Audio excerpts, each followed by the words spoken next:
Hello दोस्तों, मैं दिलीप सिंह आप सभी दोस्तों का आज के अपने इस नए वीडियो में हार्दिक स्वागत करता हूं। जी हां दोस्तों, सुबह के 4:30 बज रहे हैं और कल रात को मैंने खाना नहीं खाया था।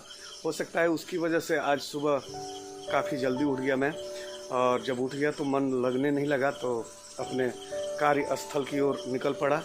और पीछे खड़ी है मेरी सेंट्रो, और चलिए चलते चलते कुछ बातें करते हैं आप सबों के साथ। बहुत कम ऐसे मौके आते हैं दोस्तों कि इतनी सुबह मैं अपने काम की तरफ निकल पाता हूँ, लेकिन इसको संयोग ही कहेंगे और बांग्ला में जोगाजोग। जी हाँ, कि इतनी सुबह आज मैं निकल पड़ा अपनी काम की तरफ, दुकान की तरफ।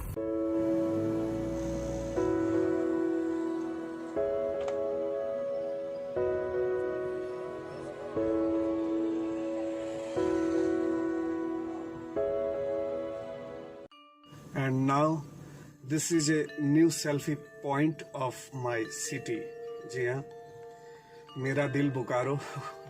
आई हार्ट, आई के बाद एक दिल का निशान है और उसके बाद बोकारो लिखा हुआ है। काफ़ी अर्ली मॉर्निंग हो रही है, नहीं तो थोड़ी धूप निकलती तो इसकी खूबसूरती देखते ही बनती। और मित्रों, जिस दिन का हमको आपको इंतज़ार था, जिस दिन के लिए मेरा और आपका ये जिया बेकरार था, वो घड़ी आ गई। और देखिए कितना शानदार है। किसी भी नगर प्रशासन का या ज़िला प्रशासन का ये काम है दोस्तों कि वो हमारे नगर या शहर को सुंदर और स्वच्छ बनाए और रखे। और हम नागरिकों का काम नहीं, फर्ज है कि जिस तरह से हमें ये शहर मिला है प्रशासन के तरफ से, उसको हम वैसे का वैसा ही बनाए रखें।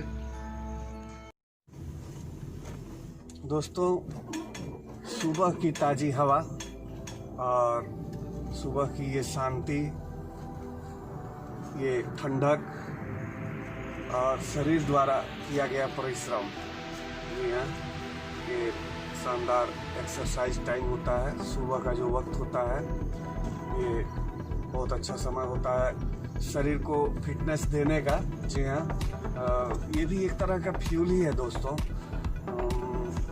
अगर भोजन डीजल पेट्रोल है मेरे हिसाब से, तो ये एक्सरसाइज जो है वो आपके इंजन ऑयल है।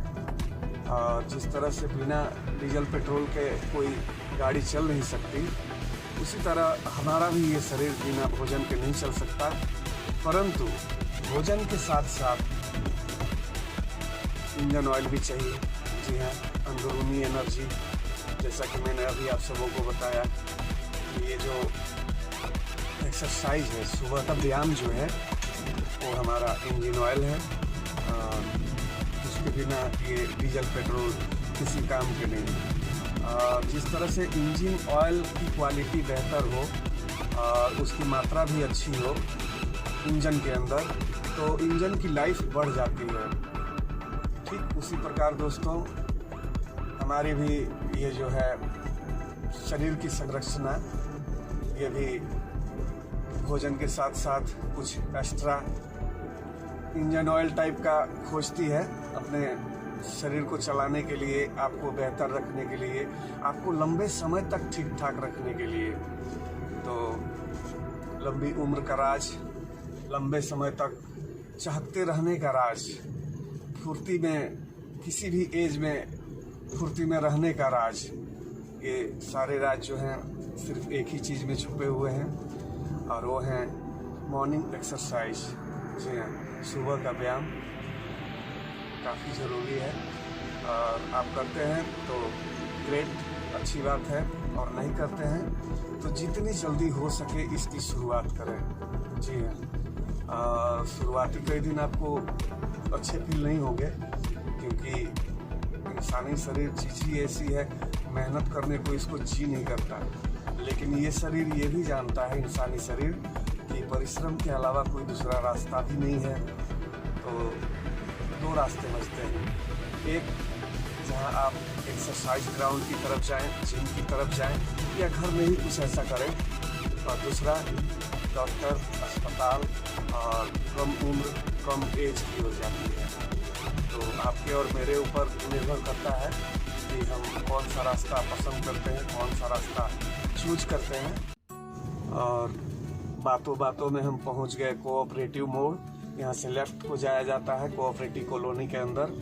और दोस्तों, मैं इसको बोकारो का पहला पॉश एरिया मानता हूँ। और नंबर 2, बोकारो के डॉक्टरों की कॉलोनी में इसे मानता हूँ।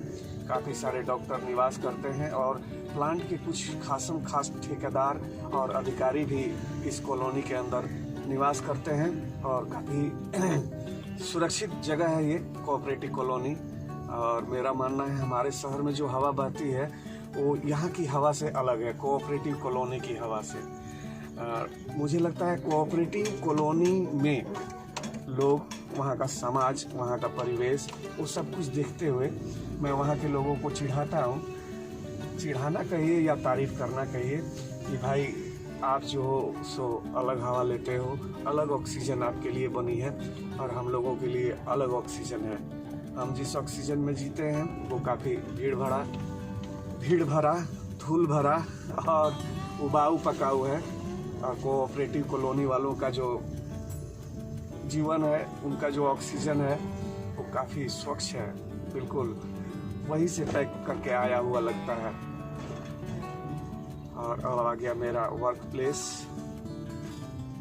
और ये दुनिया काफ़ी सारे बदलावों की गवाह बन रही है और नित्य नए बदलाव हो रहे हैं। तो हमारे शहर में भी काफ़ी सारे चेंजेस आ रहे हैं, बदलाव हो रहे हैं। और ये आप देख सकते हैं कि ये टाटा मोटर्स का शोरूम है और ठीक इसके बगल में भी ये भी एक विशाल टाटा मोटर का ही शोरूम था। JMA स्टोर्स प्राइवेट लिमिटेड नाम था इसका, जमशेदपुर मोटर एसोसिएशन। परंतु पिछले 2-3 सालों से ये बिक चुका है और यहाँ बन रहा है एक शानदार सा हॉस्पिटल। जी हाँ, पढ़ सकते हैं, वेलमार्क हॉस्पिटल। और ये हमारे शहर का सुपर स्पेशलिटी हॉस्पिटल होगा। तो ये हमारे शहर के लिए काफ़ी गौरव की बात है। और जैसा कि आप देख रहे हैं, निर्माण कार्य जोरों पर है और इसे मई में ही ओपनिंग होना था, उद्घाटन इसका होना था मई के महीने में ही। परंतु इस कोरोना की वजह से काफ़ी सारी चीज़ें डिले हो गई हैं इस दुनिया में।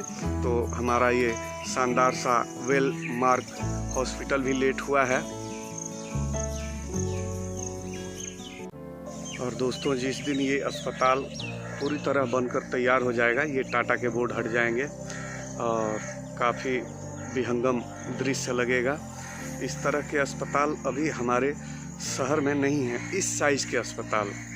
और दोस्तों, जिस तरह से स्कूल सारे एक ही होते हैं, टीचर अलग अलग होते हैं और उनके पढ़ाने का तरीका, पढ़ाने का सलीका जो है वो अलग अलग होता है, ठीक उसी प्रकार अस्पताल सारे लगभग एक ही जैसे होते हैं। किसी अस्पताल में सुविधाएं अधिक होती हैं और किसी अस्पताल में सुविधाएं जो हैं वो नगण्य रहती हैं या कम रहती हैं। परंतु डॉक्टर पे डिपेंड करता है, कोई भी अस्पताल उनके इलाज पे निर्भर करता है कि आगे और पेशेंट यहाँ आएँ या ना आएँ। तो अस्पताल चाहे जैसा हो, डॉक्टर बेहतर होने चाहिए। और मित्रों, ये बैल या इस तरह के कई गायें भी हैं जो अब अपने स्वामी के किसी काम की नहीं रही। कुछ सांड भी हैं, नंदी बाबा इस टाइप के शहरों के, जो यूं ही घूमते रहते हैं लावारिस। इनके कोई स्वामी थे लेकिन अब नहीं रहे हैं, जिंदा ही हैं लेकिन इनके किसी काम के नहीं रहे। क्यों? क्योंकि ये उनके काम के नहीं रहे और शहरों में खेती नहीं होती, ना ही बैलगाड़ियाँ चलती हैं, इसलिए इनका उपयोग शहरों में नहीं है। तो इनके मालिक ने, इनके बॉस ने, इनके ऑनर ने इन्हें सड़कों पे छोड़ दिया है प्लास्टिक खाने के लिए, पॉलीथीन खाने के लिए। जी हाँ दोस्तों, जब झंडा बुलंद करना हो और नारे लगाने हो इनके नाम पर, या कोई सांप्रदायिक घटना हो जाए इनके नाम पर, तो लोग बढ़ चढ़कर हिस्सा लेते हैं। परंतु जब इनकी बात आती है, इनके स्वार्थ की बात आती है, तो सारे लोग मुंह फेर लेते हैं। और बहुत कम ही आपने देखा होगा दोस्तों कि किसी इस तरह के जानवर के मरने के बाद कोई स्वामी इन्हें जलाता या दफनाता हो। मैंने तो ज़्यादातर देखा है यूं ही फेंक दिए जाते हैं ये। और दोस्तों, आप सबों को मेरे कोई भी वीडियोज अगर किसी भी कारण से पसंद आते हो तो प्लीज़ जो नए हैं, बिल्कुल नए हैं, वो मेरे चैनल को सब्सक्राइब कर लें। मतलब आपकी अगर मर्जी हो तो, ज़बरदस्ती नहीं है। लाइक, कमेंट, शेयर ये भी देते रहें, एनर्जी मिलती है। और इसी के साथ जय जवान, जय किसान और जय विज्ञान दोस्तों।